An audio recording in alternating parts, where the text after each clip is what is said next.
এই জগতে এই পৃথিবীতে জন্ম দিয়ে বাবা তার সন্তানকে ছেড়ে যেতে পারে, কিন্তু কোনো মা পারে তার সন্তানকে ছেড়ে দিতে? কি গো, পারে, কিন্তু তাকে মা বলা হয় না, তাকে বলা হয় ডাইনি। তাহলে একটা এই আমাদের বাস্তব জীবনে ঘটে যাওয়া জল জ্যান্ত উদাহরণ, জল জ্যান্ত প্রমাণ, যে এত কীর্তন শুনছি, এত হরিনাম শুনছি, এত নামের প্রভাব বাড়ছে, তবু আমাদের চেতনা হচ্ছে না। কেন হচ্ছে না? হে মানব, আর কবে তোমাদের চেতনা হবে? যত দিন যাচ্ছে মায়া, মমতা, মূল্যবোধ, চেতনা, ভালোবাসা, প্রেম সব কমে যাচ্ছে, কমে যাচ্ছে, একেবারে নিঃশেষ হয়ে যাবে একদিন। মায়েরা, মায়ের একটা ছেলে, শোনো ঘটনাটা। তোমাদেরও জীবনে হয়তো কারো এমন ঘটনা ঘটেছে কিংবা ঘটতে পারে। তাই তোমাদের জীবনে এই ঘটনা ঘটার আগে তোমরা একটু সাবধান হয়ে যেও, কারণ এই দুনিয়াটা, এই পৃথিবীটা হচ্ছে একটা স্বার্থের দুনিয়া। ওই যে একটা কথা আছে না, গান আছে না, স্বার্থ ছাড়া বন্ধু বান্ধব কাছে আসে না, বিনা স্বার্থে দুনিয়ায় কেউ ভালোবাসে না, স্বার্থ ছাড়া ভালোবাসে শুধু আমার মা। এই পৃথিবীতে জন্ম দিয়ে বাবা তার সন্তানকে ছেড়ে চলে যেতে পারে, কিন্তু কোনো মা তার সন্তানকে ফেলে দিতে পারে না। এই পৃথিবীতে নিঃস্বার্থ যদি কেউ ভালোবাসতে পারে, স্বার্থহীন ভাবে যদি কেউ ভালোবাসতে পারে, সেই নামটার নাম হচ্ছে মা। একটাই ছেলে, ছেলের জন্মের 3 মাস পরে একটা গাড়ি অ্যাক্সিডেন্ট করে বাবা মরে যায়। ছেলের জন্মের 3 মাস পর একটা গাড়ি অ্যাক্সিডেন্টে ছেলেটার বাবা মরে যায়।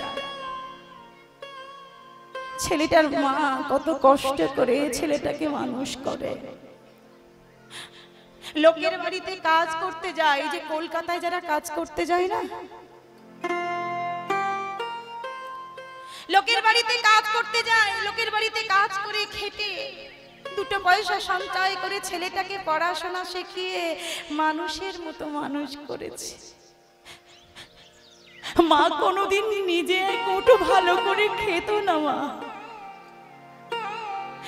ভক্তমণ্ডলী মায়েরা, এটাই কিন্তু মায়ের চরিত্র, এটাই কিন্তু প্রত্যেকটি সংসারে আমাদের মায়ের চরিত্র। মারা কোনোদিন ভালো খায় না, ভালোটা তুলে দেয় তাদের সন্তানের মুখে। কি মায়েরা দেয় না, যে আমার বাচ্চাটা খাক, আমার বাচ্চাটা ভালো থাকুক। কেউ যদি কাজের বাড়ি থেকে ভালো কিছু খাবার দিত, মাছ, মাংস, দই, মিষ্টি, বাবুদের বাড়ি জন্মদিনের অনুষ্ঠানে কেক, কোল্ড ড্রিঙ্কস, কত ভালো ভালো খাবার, কত মিষ্টির প্যাকেট, মা খেত না। বুকে করে জড়িয়ে ধরে, কাগজে করে বেঁধে নিয়ে বুকে করে জড়িয়ে ধরে নিয়ে আস, তোমার বাচ্চাটা বাড়িতে আছে, তাকে খাওয়াবো। ভক্তমণ্ডলী মায়েরা, এই সংসারে যদি বাবা মাকে আমরা ভালো না বাসতে পারলাম, তাহলে কি লাভ? কি লাভ? আমাদের মানুষ বলা চলে না। একটা গান আছে, যতই যাও না মন্দির মসজিদ, যতই করো তীর্থস্থান, বাবা আমাকে না বাসিলে ভালো হয় না খুশি ভগবান। নিতাই গৌর হরিব।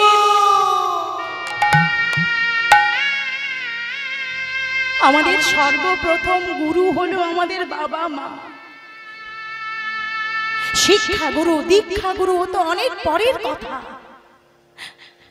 এই যে আমি আজকে এই জায়গায় দাঁড়িয়ে কীর্তন করছি, হরিনাম করছি, আমাকে যদি জিজ্ঞাসা করো তোমার গুরুকে, আমি বলবো আমার সর্বপ্রথম গুরু আমার পিতা মাতা। আজকে তারা আমাকে না খাইয়ে না দিয়ে মানুষ করেছিল বলে, কেউ কষ্ট করে গান শিখিয়েছিল বলে আজকে আমি তোমাদের সামনে দাঁড়িয়ে হরিনাম গাইছি। তারা যদি আমাকে পরিশ্রম করে কষ্ট করে ত্যাগ স্বীকার করে রাতের পর রাত জেগে এই যে কীর্তন গানের রিহার্সাল হয়, রাত 1টা 2টো 3টে বেজে যায়, মা রান্না বান্না করে রাত জেগে বসে থাকে, কখন ওদের গান শেষ হবে, তারপরে সবাইকে দলের সম্প্রদায়কে সবাইকে খেতে দিয়ে বাসন কোজন সেগুলো আলাদা করে গুছিয়ে রেখে তারপর মা ঘুমাতে যেত। তাহলে একটা সন্তানের মানুষ হওয়ার পিছনে, একটা সন্তান প্রতিষ্ঠিত হওয়ার পিছনে তার সব থেকে বেশি অবদান তার পিতা মাতা, তাই না? তাহলে সেই সন্তান যদি বড় হয়ে বাবা মায়ের দান অস্বীকার করে, বাবা মায়ের কর্মকে অস্বীকার করে, বাবা মায়ের ত্যাগকে অস্বীকার করে, তাহলে কি সে শয়তান নাকি সন্তান নয়? তাকে কি বলবো? হরি বল। ছোট্ট ছেলে 3 মাসের, ছেলেটাকে রেখে বাবা মরে যায়। বাবুর বাড়িতে কাজ করে, লোকের বাড়িতে কাজ করে একটু একটু করে টাকা জমিয়ে ছেলেটাকে মানুষ করে। স্কুল পাস করলো ছেলেটা, তারপরে কলেজে ভর্তি হলো। মা আমার অনেক টাকা লাগবে, আমি ডিগ্রি করব, অনেক বড়, এই অল্প টাকাতে হবে না, লাখ লাখ টাকা লাগবে, তুমি নিয়ে আসো। কোথা থেকে পারো আমি জানি না। জানো মা, প্রত্যেকটি আত্মীয়ের দরজায় ঘুরে ঘুরে টাকা চাই, আমার ছেলেটা পড়াশোনা করবে। হ্যাঁ গো, তোমরা কিছু সাহায্য করবে? তোমরা তো আমার নিজেদের লোক, আমার ছেলেটা পড়াশোনায় বড্ড ভালো, টাকার অভাবে ছেলেটার প্রতিভাটা নষ্ট হয়ে যাবে। ওগো, তোমরা আমায় কিছু সাহায্য করবে?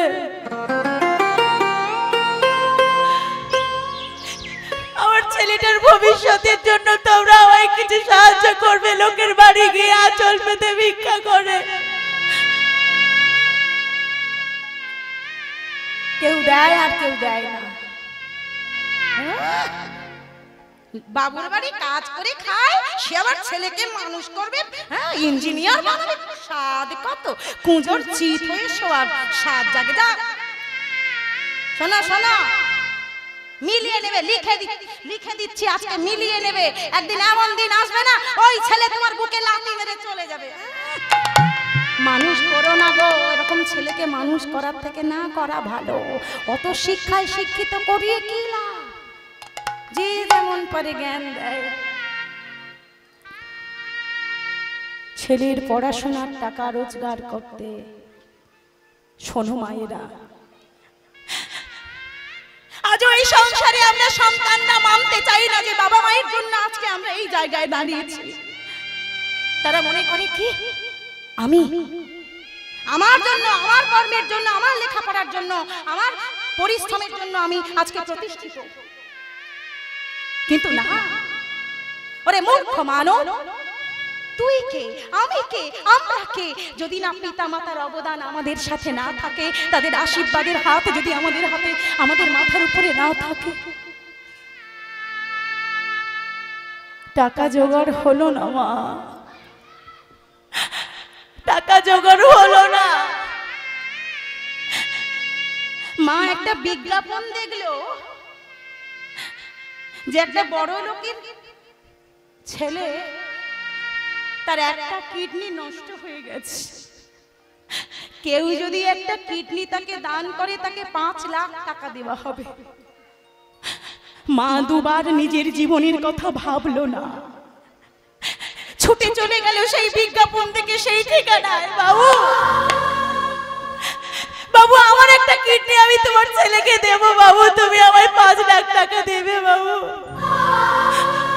তুমি আমায় 5 লাখ টাকা দাও না বাবু, আমার কিডনি আমি তোমার ছেলেকে দেবো। তুমি আমার ছেলের ভবিষ্যৎ না হলে অন্ধকার হয়ে যাবে। বাবু, বাবু তুমি আমায় টাকাটা দাও, আমি লিখে দিয়ে যাচ্ছি। আমরা গরিব মানুষ হতে পারি, কিন্তু আমরা বেঈমান নয়। আমি দেব, আমি আমার কিডনিটা তোমার ছেলেকে দান করে দেব। 5 লক্ষ টাকা নিয়ে ছেলের হাতে দিল, পড়াশোনার জন্য ভর্তি হলো ছেলেটা। ছেলে একবারও জানতে চাইল না মা ওই টাকাটা কোথা থেকে পেল। সে টাকা পেয়ে, টাকার বান্ডিল হাতে পেয়ে আনন্দ, হ্যাঁ এইবার আমার পড়াশোনা সম্পূর্ণ হবে, আমার আশা পূর্ণ হবে, আমি বড় চাকরি করব। কিন্তু একবারও জানতে চাইল না গরিব মাটা কোথা থেকে অতগুলো টাকা পেল। হরি বল। মায়ের একটা কিডনি মা দান করে দিল, বিক্রি করে দিল 5 লক্ষ টাকার বিনিময়ে। মা একটা কিডনি নিয়ে মানুষ কতদিন বেঁচে থাকতে পারে? কি গো, একটা কিডনি নিয়ে মানুষ কতদিন বেঁচে থাকতে পারে? একেই বলে ভগবানের খেলা। ভালো করে লক্ষ্য করো, ভগবানের ইচ্ছায় এই জগতে সব কিছু ঘটে। তুমি আমি আমরা কেউ কিচ্ছু নয়। তিনি যদি চান তাহলে এই পৃথিবী, এই সৃষ্টিটা একেবারে ধ্বংস হয়ে যাবে মুহূর্তের মধ্যে।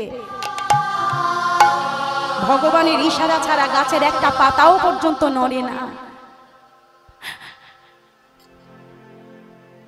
ধীরে ধীরে মা অসুস্থ হয়ে পড়ছে। ওদিকে ছেলে সেই টাকায় লেখাপড়া শিখে ভালো যোগাযোগ করে একটা চাকরি পেল। ছেলেটার 1,75,000 টাকা মাসে মাইনে। তো একবারও জানতে চাইল না মা তুমি প্রত্যেক দিন একটু একটু করে অসুস্থ হয়ে যাচ্ছ, তোমার কি হয়েছে? ছেলেটা একটা বড় লোকের মেয়েকে বিয়ে করে। মা চাকরির সূত্রে সেই অফিস কলিগ একটা বড় লোকের মেয়েকে বিয়ে করে। বিয়ে করে বেশ কয়েক বছর পরে একটা ফ্ল্যাট সে কেনে, কলকাতার বুকে একটা ফ্ল্যাট কেনে। হরি বল। কিন্তু বুড়ো মাটা পড়ে রইল গ্রামের বাড়িতে। মাকে নিয়ে গেল না, বউ ছেলে গিয়ে উঠলো সেই কলকাতার ফ্ল্যাটে।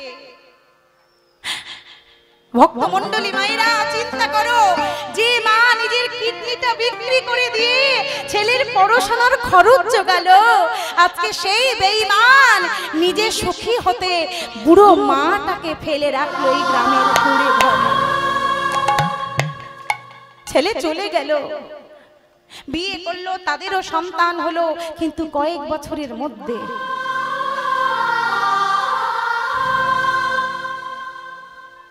দেখা গেল ছেলেটার ক্যান্সার ধরা পড়েছে। 2-3 বছর 5 বছর কেটে যায়, বুড়ো মাকে সে দেখতে আসে না। মা কেমন আছে, কোথায় আছে, মা খাচ্ছে কিনা, 2 টাকাও পর্যন্ত মাকে পাঠায় না। একদিন ছেলেটার ক্যান্সার ধরা পড়ল। যখন শুনতে পেল, জানতে পারলো তার স্ত্রী যে তার স্বামীর ক্যান্সার হয়েছে, আস্তে আস্তে আস্তে আস্তে 1 দিন 2 দিন করে সরতে সরতে সম্পর্ক নষ্ট হতে শুরু করলো। একদিন সেই ছেলেটার স্ত্রী তার নিজের ছেলেটাকে সঙ্গে করে নিয়ে বাড়ি থেকে চলে গেল। এই কি সংসার মা? এই কি ভালোবাসা? কি গো, যাকে অগ্নি সাক্ষী করে বিয়ে করলো, সেই বিয়ে করা স্ত্রী স্বামীর যখন ক্যান্সার ব্যাধি ধরা পড়লো, স্বামীর পাশে থেকে সে চলে গেল। ওই জন্য বললাম না, এটাই হচ্ছে স্বার্থের দুনিয়া। এই দুনিয়াটা স্বার্থের দুনিয়া। স্বার্থ ছাড়া বন্ধু বান্ধব কেউ কাছে আসে না। একা ওই রোগাগ্রস্ত ছেলেটা একটু একটু করে মৃত্যুর দিকে এগিয়ে যাচ্ছে। একটা কাজের লোক রেখেছে, সে রান্না করে দিয়ে যায়, খেতে দিয়ে যায়, কিন্তু সে আর কতদিন? ক্যান্সার ব্যাধি তো মারণ ব্যাধি। ক্যান্সারের এখনো পর্যন্ত কোনো ওষুধ ওঠেনি। উঠেছে মা? কি উঠেছে? রোগের ওষুধ ক্যান্সারের। একটু একটু করে ছেলেটা মৃত্যুর দিকে এগিয়ে যাচ্ছে। বউ আর তার পাশে নেই, কেউ, তার ছেলেও তার পাশে নেই। বিছানায় শুয়ে শুয়ে ছেলেটা কাঁদছে, মা মা তুমি কোথায়? আজকে যদি তুমি আমার কাছে থাকতে মা,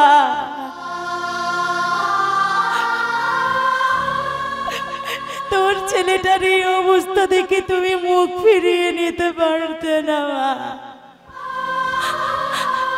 মাগো আমি ভুল করেছি মা, আমি ভুল করেছি। আমি নিজের সুখের জন্য তোমার বুকে আঘাত এনেছি মাগো, আমি কি করলাম মা?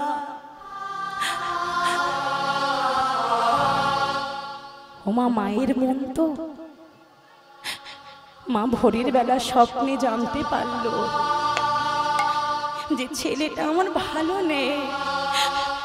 মায়ের মন ঠিক জানতে পারবে, সন্তান যেখানেই থাকুক না কেন, সন্তানের যদি বিপদ হয়, সন্তানের যদি কষ্ট হয়, মা ঠিক জানতে পারবে। স্বপ্নে জানলো, দেখলো ছেলেটার বড্ড বিপদ। তাই একজন আত্মীয়ের কাছ থেকে খবর নিল, হ্যাঁ রে আমার খোকাটা ভালো আছে তো, আমার খোকা কোথায় আছে? ঠিকানা নিয়ে মা খুঁজে খুঁজে খোকার ফ্ল্যাটে গেল। খোকার ফ্ল্যাটে গিয়ে দেখে খোকা বিছানায় শুয়ে মৃত্যু শয্যায় কাঁদছে। খোকা খোকা এ তোর কি অবস্থা বাবা, এ তোর কি অবস্থা বাবা?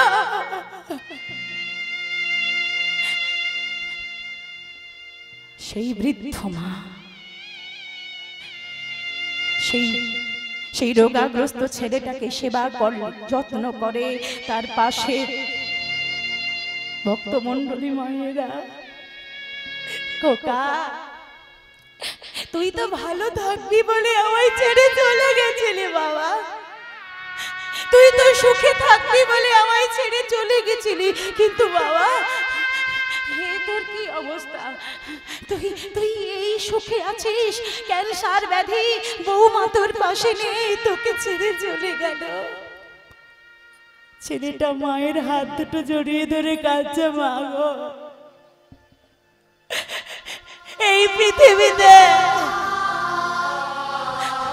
মা ছাড়া সন্তানের আপন বলতে আর কেউ নেই।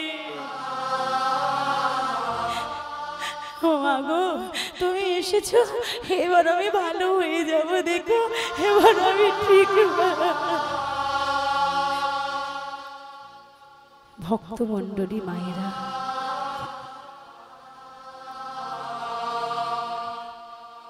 এই পৃথিবীতে এমন কোনো মানুষ নেই যারা আমাদের ব্যথা দেয় না, তাই না?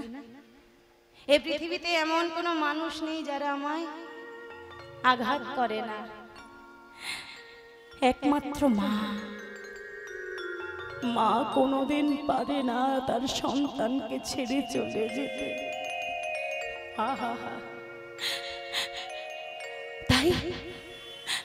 তাই গানের কথাই কি বলছে, ওগো এমন মানুষ পেলাম না রে, যে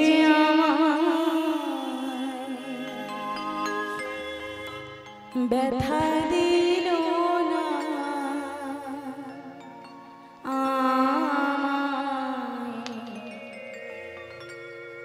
ব্যথা দিল না, নয়া জলে বুক ভাসাইলা, নয়া জলে বুক ভাসাইলা, কিন্তু মুছে দিল না, হায় রে মুছে দিল না।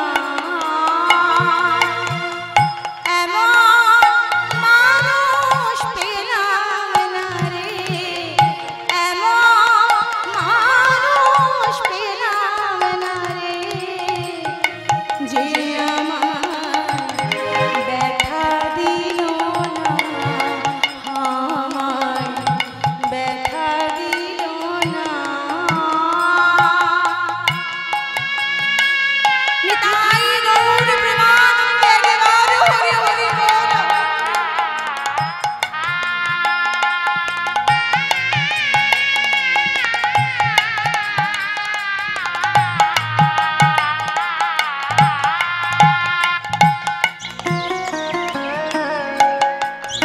এই জগতে কেউ আমরা কারো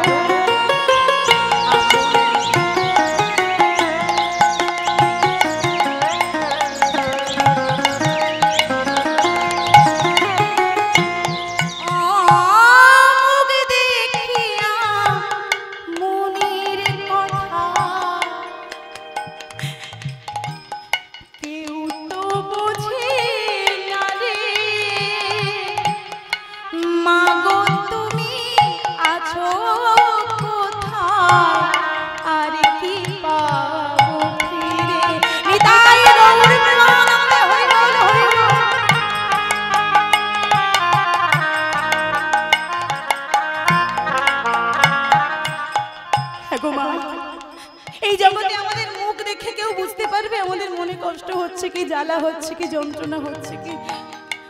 কেউ বুঝতে পারবে না। কিন্তু কিন্তু একমাত্র মা, সে তার সন্তানের মুখ দেখে বুঝে যাবে যে সন্তান দুঃখে আছে না কষ্টে আছে। তাই বলছে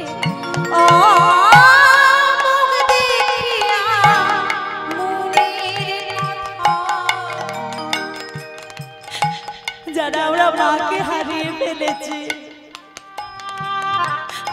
আর কোনোদিন মাকে আমরা ফিরে পাবো না, তারা আমরা জানি যে আমরা কত অমূল্য সম্পদ হারিয়ে ফেলছি। তাই ভক্ত মণ্ডলী মায়েরা, বাবা মা হচ্ছে পরম গুরু, তাদের চরণ যদি সেবা করা যায় তাহলে স্বর্গ মর্ত পাতাল ত্রিন ধাম তোমার পায়ের তলায় এসে জড়ো হবে। কিন্তু তারা যদি অখুশি থাকে তুমি কোনোদিন সফলতা পাবে না। তাই বলছে এই মুখটা দেখে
ভক্তমণ্ডলী মায়েরা, এই দুনিয়াটা স্বার্থের দুনিয়া।